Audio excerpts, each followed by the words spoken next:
Hey guys. So the first time I ever did a speech for Speech 205, this is how it went. No, we're running back. That's fine. That's fine. Um, are y'all familiar with the term brookouts and wine? Anybody? Never heard that? You've heard that? Have you heard that? Have you heard that? What about you? I feel like I have. You have? You have. Well, today my speech is going to teach you how to whine. Now, I know the first question is, whining, what does that mean? I understand your pain. I understand your pain. I felt the same way the first time too. Whining, what does it mean? To whine means to roll your hips to the rhythm of a particular beat. Yeah, I had special guests and stuff. I didn't do too bad, but I could have came more prepared. I was very nervous. I was the first one to go. Thing I would like to change about when I do public speaking is how much hand movements I do. I do a lot and I just look very aggressive, like I'm about to fight. That's not good. Um, you have to love the song. You ever had that one song, you didn't know the words, but that one part that you knew, you just owned it, just felt so good? You have to love the song. The more you love the song, the more energy you have. The more energy you have, the more of a successful whine. There are two types of music that you can whine to. Well, you can whine to anything, but the main types of music you can whine to are reggae and soca. Reggae music is more of a heartbeat, it's sometimes it can be slow. It's more sensual. It's very sexual and provocative.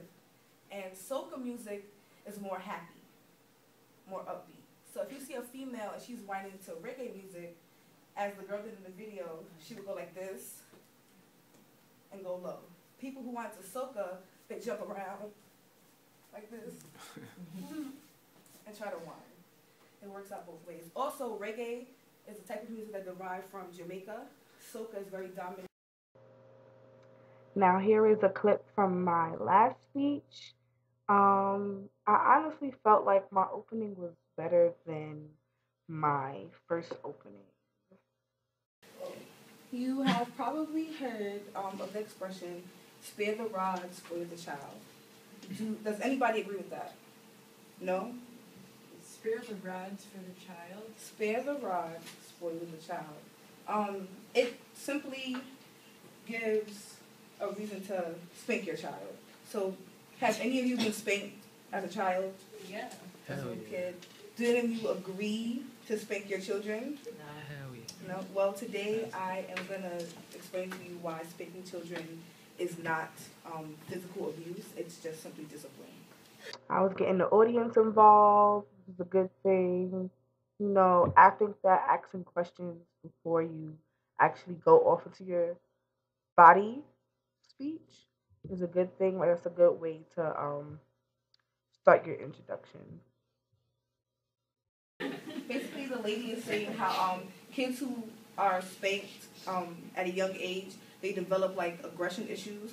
How it like abuse. But if your child is at an age where they know better and not to do something, and you simply spank them on the bottom, pop them in the mouth, or pop their hands, it is not abuse. Abuse is things such as like rape, things that leave like physical permanent scars.